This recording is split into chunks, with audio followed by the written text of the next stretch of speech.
Hi friends, ಹೇಗಿದ್ದೀರಾ ಎಲ್ಲ? ಚೆನ್ನಾಗಿದ್ದೀರಾ ಅಂತ ಅಂದ್ಕೊಳ್ತೀನಿ. ಇವತ್ತಿನ ವಿಡಿಯೋದಲ್ಲಿ ತರಕಾರಿ ಹಾಗೆಯೇ ಕಾಳುಗಳನ್ನು ಹಾಕಿ ತುಂಬಾ ರುಚಿಯಾಗಿರುವಂತಹ ಒಂದು ಸಲಾಡನ್ನು ಯಾವ ರೀತಿ ಮಾಡೋದು ಅಂತ ನೋಡೋಣ. ಇದನ್ನು ನೀವು ಬೆಳಗ್ಗೆನಾದರೂ ತಿನ್ಕೊಳ್ಬೋದು, ಇಲ್ಲಾಂದರೆ ಸಾಯಂಕಾಲನಾದರೂ ತಿನ್ಬೋದು. ತುಂಬಾ ರುಚಿಯಾಗಿರುತ್ತೆ, ಹಾಗೆಯೇ ಆರೋಗ್ಯಕ್ಕೂ ಕೂಡ ತುಂಬಾ ಒಳ್ಳೆಯದು ಅಂತಲೇ ಹೇಳ್ಬೋದು. ಇದನ್ನು ಮಾಡಲಿಕ್ಕೆ ಮೊದಲು ನಾನಿಲ್ಲಿ ಒಂದು ಅಗಲವಾಗಿರುವಂತಹ ಪಾತ್ರೆಗೆ ಮೊಳಕೆ ಕಾಳನ್ನು ಹಾಕ್ಕೊಳ್ತಾ ಇದ್ದೀನಿ. ನಾನಿಲ್ಲಿ ಹೆಸರು ಕಾಳು ಹಾಗೆಯೇ ಮಡಕೆ ಕಾಳನ್ನು ಈ ರೀತಿಯಾಗಿ ಮೊಳಕೆ ಬರೆಸಿ ತಗೊಂಡಿದ್ದೀನಿ. ಕಾಳುಗಳನ್ನ ಚೆನ್ನಾಗಿ ನೆನೆಸಿ ಈ ರೀತಿಯಾಗಿ ಮೊಳಕೆ ಕಟ್ಟಿ ಇಡಿ, ತುಂಬಾ ಚೆನ್ನಾಗಿರುತ್ತೆ. ಹಾಗೆಯೇ ಮೊಳಕೆ ಕಾಳು ಆರೋಗ್ಯಕ್ಕೆ ತುಂಬಾ ಒಳ್ಳೆಯದು ಅಂತಲೇ ಹೇಳ್ಬೋದು. ಇದ್ರ ಜೊತೆಗೆ ನಿಮಗೆ ಇಷ್ಟವಾಗಿರುವಂತಹ ಯಾವುದಾದ್ರೂ ಕಾಳನ್ನು ಸಹ ನೀವಿಲ್ಲಿ ಹಾಕ್ಕೊಂಡು ಮಾಡ್ಕೊಳ್ಬೋದು. ಆದಷ್ಟು ಮೊಳಕೆ ಬರೆಸಿ ತಗೊಳ್ಳಿ, ಆರೋಗ್ಯಕ್ಕೆ ತುಂಬಾ ಒಳ್ಳೆಯದು. ನೋಡಿ, ಇದ್ರ ಜೊತೆಗೆ ಒಂದು ಕ್ಯಾರೆಟನ್ನು ಹಾಕ್ಕೊಳ್ತಾ ಇದ್ದೀನಿ. ಕ್ಯಾರೆಟನ್ನು ಈ ರೀತಿಯಾಗಿ ಸಣ್ಣಗೆ ಕಟ್ ಮಾಡಿ ಹಾಕ್ಕೊಳ್ತಾ ಇದ್ದೀನಿ. ತುರಿದು ಸಹ ನೀವಿಲ್ಲಿ ಹಾಕ್ಕೊಳ್ಬೋದು. ಹಾಗೆಯೇ ಒಂದು ಸೌತೆಕಾಯಿನ ಮೇಲ್ಗಡೆ ಸಿಪ್ಪೆ ಎಲ್ಲ ನೀಟಾಗಿ ತೆಗೆದು ಈ ರೀತಿಯಾಗಿ ಸಣ್ಣದಾಗಿ ಕಟ್ ಮಾಡಿ ಹಾಕ್ಕೊಳ್ತಾ ಇದ್ದೀನಿ.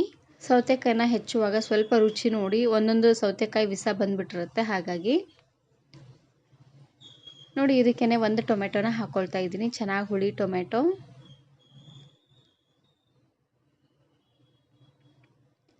ಹಾಗೆಯೇ ಒಂದೇ ಒಂದು ಮೀಡಿಯಮ್ ಸೈಜ್ ಈರುಳ್ಳಿನ ಹಾಕ್ಕೊಳ್ತಾ ಇದ್ದೀನಿ. ಈರುಳ್ಳಿನ ಜಾಸ್ತಿ ಇಷ್ಟಪಡೋರು ಇನ್ನು ಸ್ವಲ್ಪ ಜಾಸ್ತಿನೂ ಸಹ ನೀವಿಲ್ಲಿ ಹಾಕ್ಕೊಳ್ಬೋದು.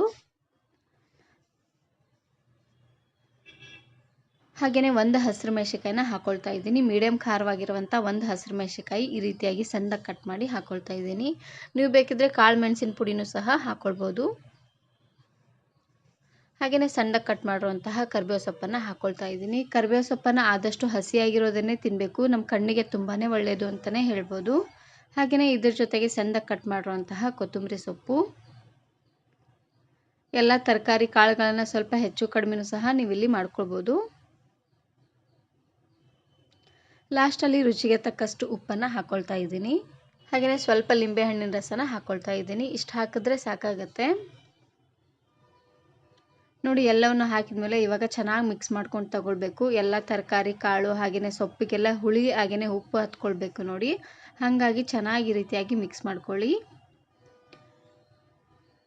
ಮೊಳಕೆ ಕಟ್ಟಿರುವಂತಹ ಕಾಳುಗಳು ಹಾಗೆಯೇ ತರಕಾರಿ ಸೊಪ್ಪುಗಳನ್ನೆಲ್ಲ ಹಸಿಯಾಗಿ ತಿನ್ನೋದ್ರಿಂದ ನಮ್ಮ ಆರೋಗ್ಯಕ್ಕೆ ತುಂಬಾ ಒಳ್ಳೆಯದು ಅಂತಲೇ ಹೇಳ್ಬೋದು. ಒಂದಿನಕ್ಕೆ ಒಂದು ಬೌಲ್ ತಿಂದರೆ ಸಾಕು, ತುಂಬಾ ಹೆಲ್ದಿಯಾಗಿರ್ಬೋದು. ಬೆಳಗ್ಗೆ ಖಾಲಿ ಹೊಟ್ಟೆಯಲ್ಲಿ ಈ ರೀತಿಯಾಗಿ ಸಲಾಡನ್ನು ತಿನ್ನಿ, ತುಂಬಾ ರುಚಿಯಾಗಿರುತ್ತೆ. ಹಾಗೆಯೇ ಆರೋಗ್ಯಕ್ಕೂ ತುಂಬಾ ಒಳ್ಳೆಯದು. ದಿನಾಲೂ ಅದೇ ಉಪ್ಪಿಟ್ಟು, ಚಿತ್ರಾನ್ನ, ಅವಲಕ್ಕಿ, ಪುಳಿಯೋಗರೆ, ದೋಸೆ, ಇಡ್ಲಿ ತಿಂದು ಬೇಜಾರಾಗಿದೆ ಅನ್ನೋರು ಈ ರೀತಿಯಾಗಿ ಸಲಾಡನ್ನು ಮಾಡ್ಕೊಳ್ಳಿ. ತುಂಬಾ ರುಚಿಯಾಗಿರುತ್ತೆ, ಹಾಗೆಯೇ ಹೆಲ್ದಿಯಾಗಿರುತ್ತೆ. ಈ ವಿಡಿಯೋ ಇಷ್ಟ ಆದರೆ ಈಗಲೇ ಒಂದು ಲೈಕ್ ಬಟನನ್ನು ಕ್ಲಿಕ್ ಮಾಡಿ, ಫ್ರೆಂಡ್ಸ್ ಆ್ಯಂಡ್ ಫ್ಯಾಮಿಲಿ ಜೊತೆಗೆ ಶೇರ್ ಮಾಡಿ. ಹಾಗೆಯೇ ಮತ್ತಷ್ಟು ಹೊಸ ರೆಸಿಪಿಗಾಗಿ ವರ್ಣಿಕಾ ಅಡುಗೆ ಮನೆ ಯೂಟ್ಯೂಬ್ ಚಾನಲನ್ನು ಸಬ್ಸ್ಕ್ರೈಬ್ ಮಾಡ್ಕೊಳ್ಳಿ. Thanks for watching.